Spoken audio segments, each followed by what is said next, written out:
समाया तू आपे करता तेरा किया सब होए तुझ बिन दुनिया अवध ना सोए तू कर कर वेख जान सोए जब नानक मुख प्रगट होया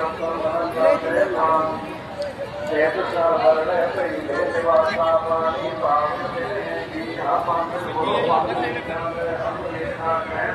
रे मन एक न तीर्थ भूल मना हर विशत तेरे गुण कल्या ना हो जमी सती ने पढ़ा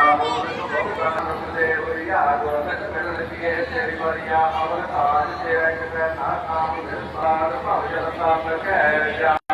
जामता प्रसाद जाम